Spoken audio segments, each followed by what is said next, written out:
सभी साथियों को मेरा नमस्कार। स्वागत है आप सभी का आज के जनसत्ता विश्लेषण में।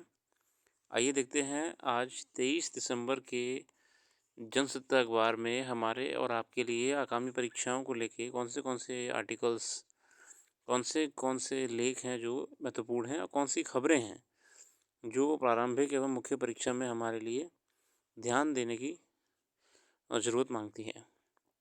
चलिए आगे आते हैं। प्रथम पृष्ठ पे कुछ खास नहीं है, आपकी अ, जो पॉलिटिकल न्यूज़ हैं उसके साथ साथ एक खुशखबरी भी है कि हमारे जो गणतंत्र दिवस होगा उसमें जो हमारे चीफ गेस्ट होने वाले हैं वो होंगे फ्रांस के राष्ट्रपति हमारे इमैनुअल मैक्रोन साहब। ठीक है, इमैनुअल मैक्रोन साहब होंगे, यही हैं आपके आने वाले रिपब्लिक डे के चीफ गेस्ट। फ्रांस और इंडिया के बीच में संबंध बहुत तेज़ी से बढ़े हैं नरेंद्र मोदी गवर्नमेंट के आते ही। अगर हम देखा होगा कि G20 में भी फ्रांस के कुछ देशों के साथ संबंध ठीक नहीं चल रहे थे, मगर प्रधानमंत्री मोदी जी ने प्रयास करके फ्रांस को अरेबियन कंट्रीज़ के साथ बिठाया था, उनसे मीटिंग्स भी करवाई थी। इंडियन गवर्नमेंट ने फ्रांस के साथ डील्स तो करी हैं, मगर फ्रांस का कहीं न कहीं जो थोड़ा-सा डिप्लोमेसी प्रॉब्लम चल रहा था कुछ अन्य देशों के साथ में, उसको भी टैकल करने में मदद करी है। तो इसलिए फ्रांस तो हमारा बहुत ही ख़ास दोस्त बन चुका है। ठीक है, चलिए आगे आते हैं। आज हम शुरू कर रहे हैं हमारे आर्टिकल्स में हरित ऊर्जा का बेहतर विकल्प हाइड्रोजन। अंतर्राष्ट्रीय नवीकरणीय ऊर्जा एजेंसी द्वारा जारी world agency transition outlook report के अनुसार 2050 तक कुल ऊर्जा मिश्रण में हाइड्रोजन की हिस्सेदारी 12% तक हो जाएगी। जो हमारी यह हाइड्रोजन फ्यूल बेस्ड टेक्नोलॉजी पे हम लोग काम कर रहे हैं मेरे साथियों, हम उसको इतना बेहतर कर देंगे, इतना बढ़िया कर देंगे कि हम अपने जो कन्वेंशनल फ्यूल सिस्टम है उसमें हाइड्रोजन की भी भागीदारी बढ़ा देंगे। इस वर्ष जनवरी में केंद्रीय मंत्रिमंडल ने राष्ट्रीय हरित हाइड्रोजन मिशन की मंजूरी दी थी। आप इसके बारे में जानना चाहते होगा कि क्या है हाइड्रोजन मिशन, तो ये हमारी वेबसाइट पे आपको सर्च करेंगे नेशनल हाइड्रोजन मिशन तो आपको मिल जाएगा। लिंक डिस्क्रिप्शन में दे रखा है, आप वहाँ पे देख सकते हो जाके।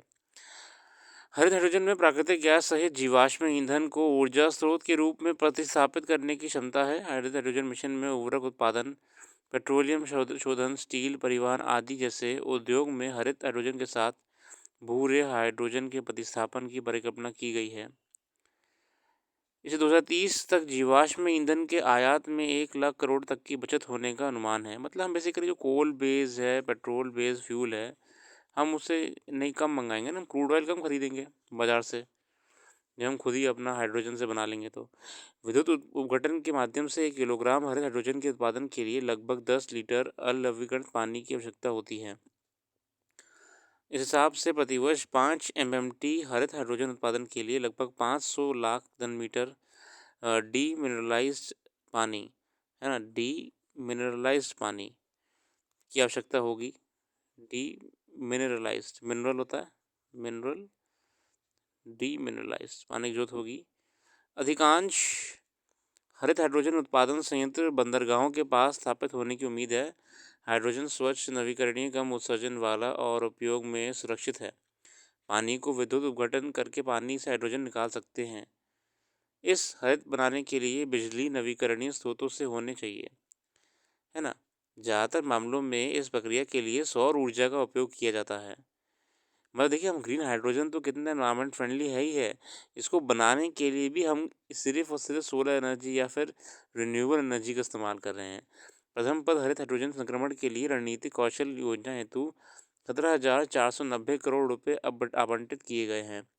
वहीं शुरुआती चरण के लिए 1486 करोड़ के बजट का प्रावधान किया गया है।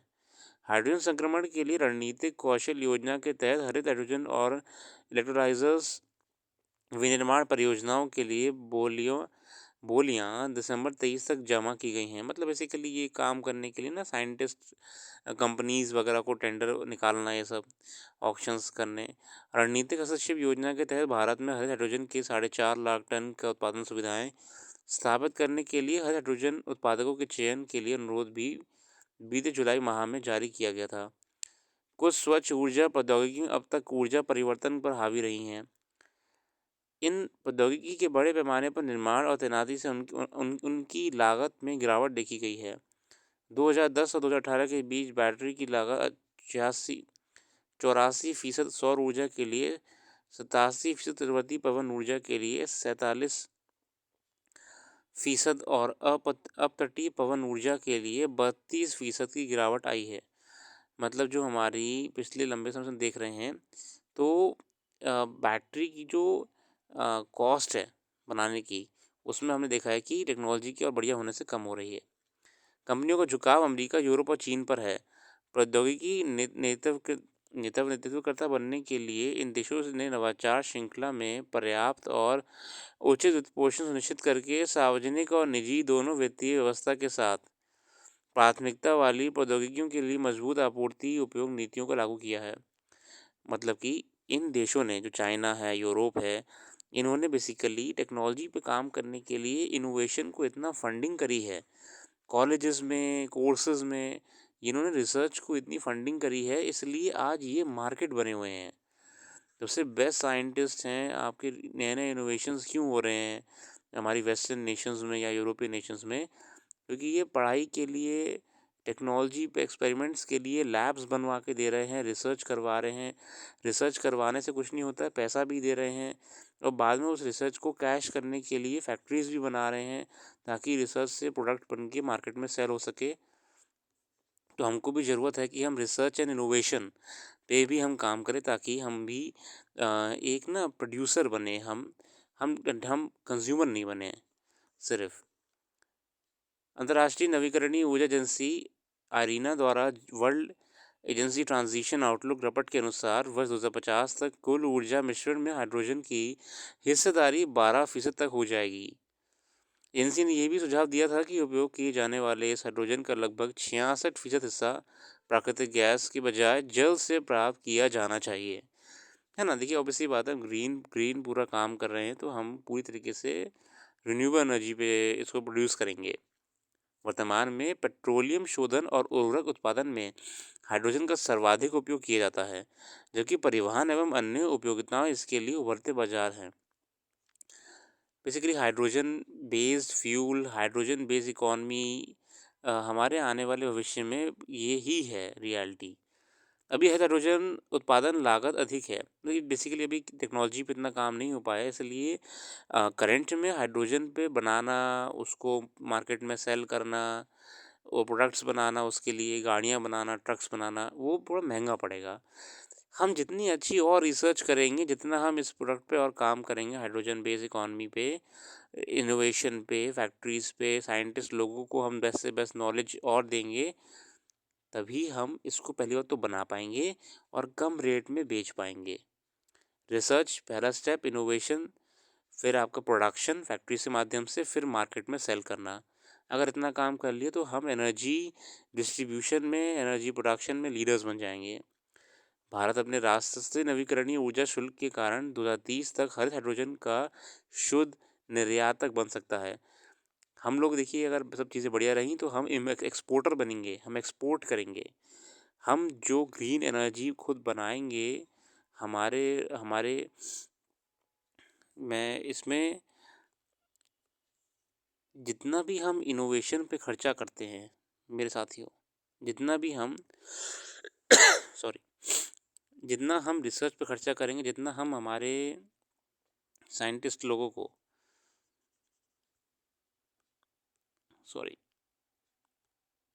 बेस्ट से बेस्ट नॉलेज, बेस्ट से बेस्ट इक्विपमेंट्स प्रोवाइड करवाएंगे, फिर उसका नतीजा हमें क्या देखने को मिलेगा? उसका नतीजा हमें ये देखने को मिलेगा कि हम लोग आने वाले समय में जितनी भी नेशंस हैं, हम उनको सेल करेंगे, ग्रीन एनर्जी।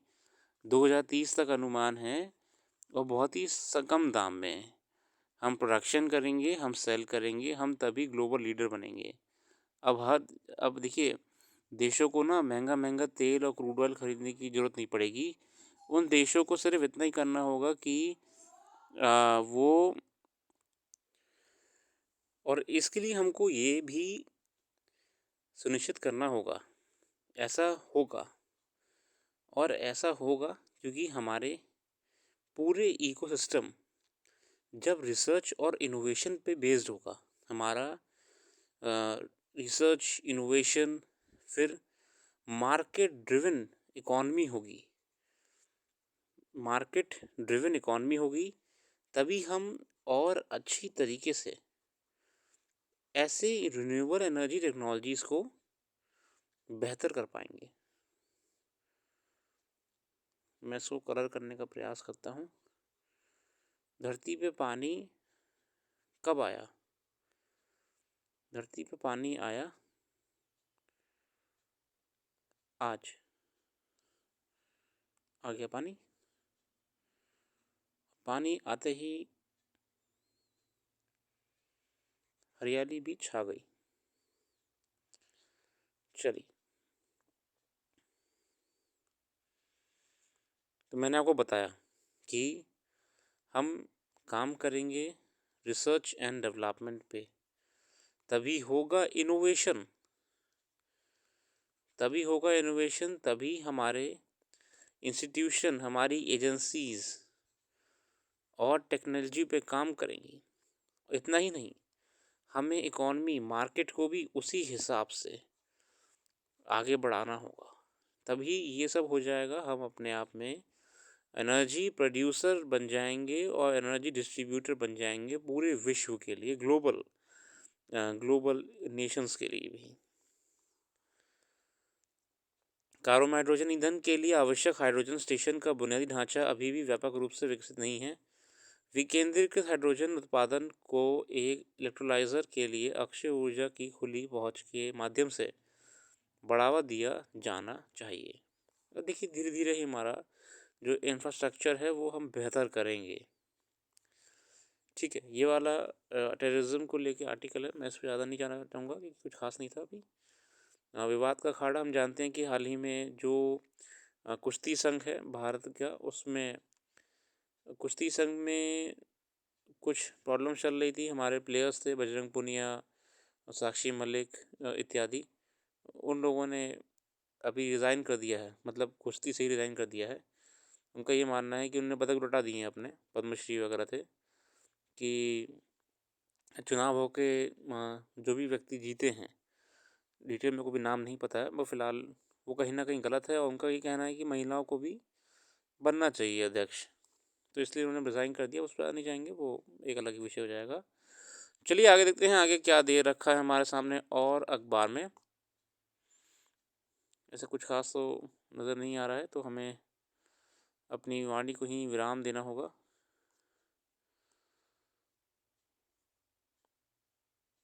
ठीक है, आज के लिए रखते हैं। अपना कीमती समय देने के लिए बहुत बहुत धन्यवाद।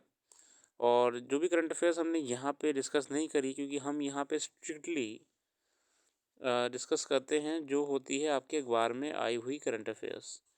तो जो हमने यहाँ पे डिस्कस नहीं करी है वो आपको हमारी वेबसाइट पे जाके मिल जाएगी। वेबसाइट कहाँ है? वेबसाइट हमारी बेसिकली डिस्क्रिप्शन में लिंक दे रखा है, आप उसमें जाके देख सकते हो। और रेगुलरली विज़िट करते रहिए ब्लॉग्स को, आपको भी नई नई चीज़ जानने को मिलेंगी। Thank you and have a very nice